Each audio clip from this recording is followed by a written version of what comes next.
Ciao amici, ben ritrovati. Oggi vi parlo nuovamente di un inchiostro che vi ho presentato qualche tempo fa. La collezione è quella Art Nouveau, prodotto da Kuretake, e quello di oggi è l'Old Rose, un rosa antico. Ma quanto sono belle queste confezioni! Ammetto che non sono uno che insegue questo genere di oggetti, come altri amici invece fanno, o amiche in questo caso, ma non resto indifferente perché l'incarto è veramente molto bello.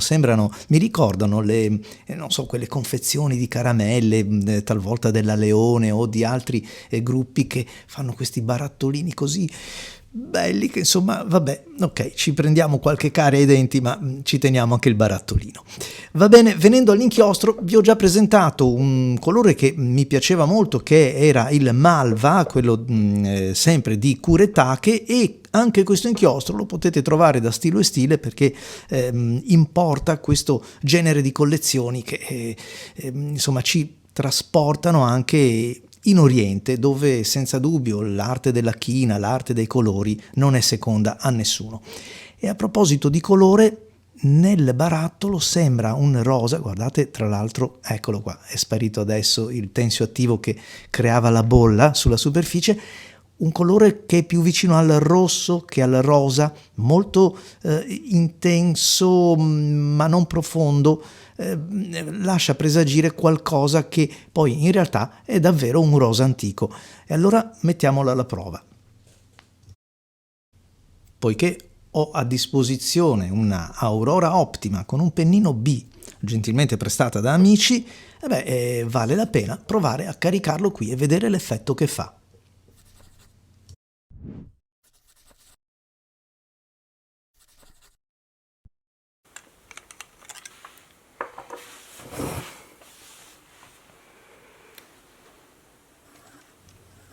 Ve lo avevo detto o no?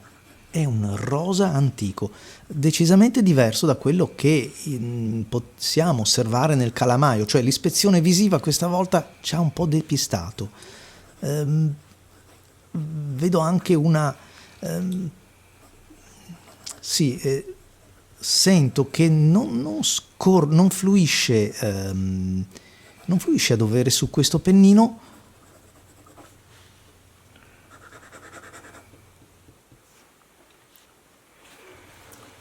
Ma in realtà sembra più che contenga il tratto. Fatemi provare ancora.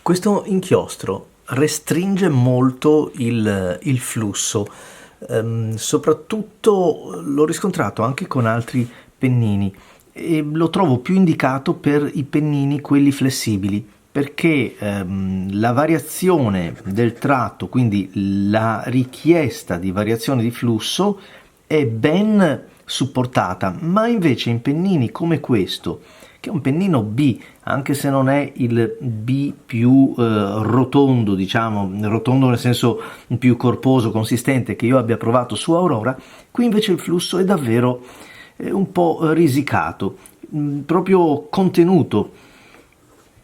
E ovviamente il tratto risulta, come vedete, molto più asciutto, sembra quasi un pennino fine, se non quando vado invece ad utilizzarlo in senso verticale. Di taglio è anche abbastanza secco, quindi è un inchiostro che non lubrifica e non riesce nemmeno a giungere a bagnare un po' tutta la punta del pennino, ok? Questo è un pennino, chiamiamolo B, anche se in realtà sembrerebbe, pensate, quasi uno stab a guardarlo da vicino.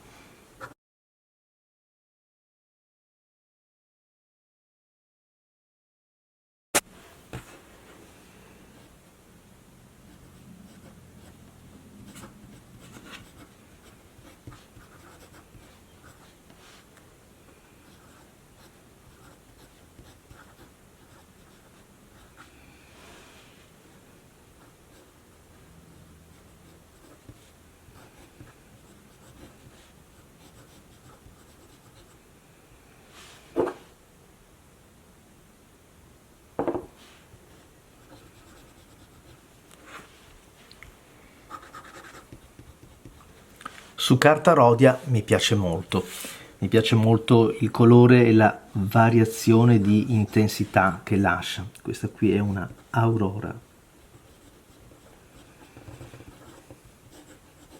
Optima.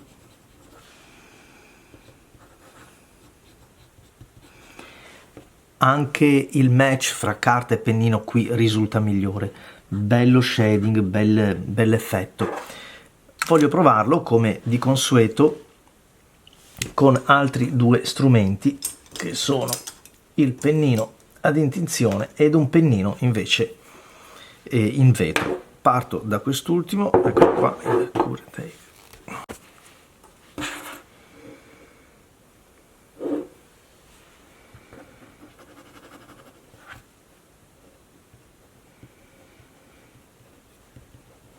Come vedete prende più consistenza, prende più corpo, però ecco non è un inchiostro che, come si può vedere, non è molto propenso, perché vedete se carico troppo il pennino ne viene troppo, quindi non è un inchiostro che riesce a bagnare bene insomma dove serve. La stessa cosa è capitata anche sul pennino della penna stilografica.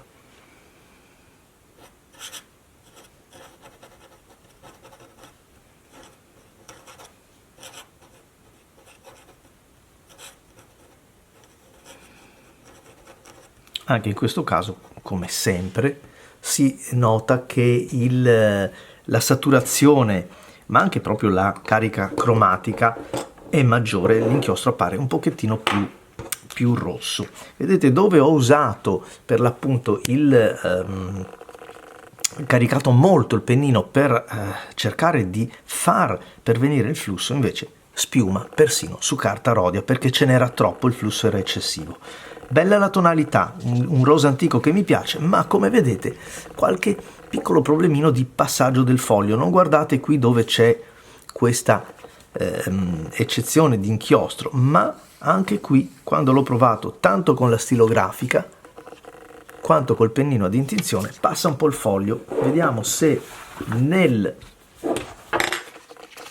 foglio di qua, anche di qua nel foglio del blocco, come potete osservare, c'è passaggio, c'è traccia dell'inchiostro che è stato depositato, e sto parlando soltanto di linee verticali, quindi attenzione in questo. Lo provo sulla carta avoriata per capire come si trova, come rende questo colore che a me piace parecchio.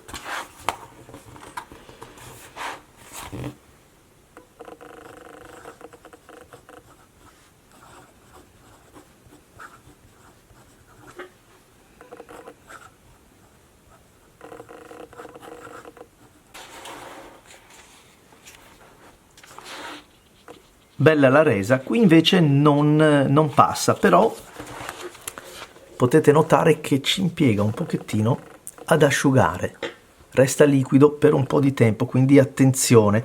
Probabilmente qui dove sono stato più lento e si è addensato più inchiostro, probabilmente qui ci sarà un accenno lieve forse di spiumaggio, ma comunque anche potremo vederlo di là, lo vedremo fra poco.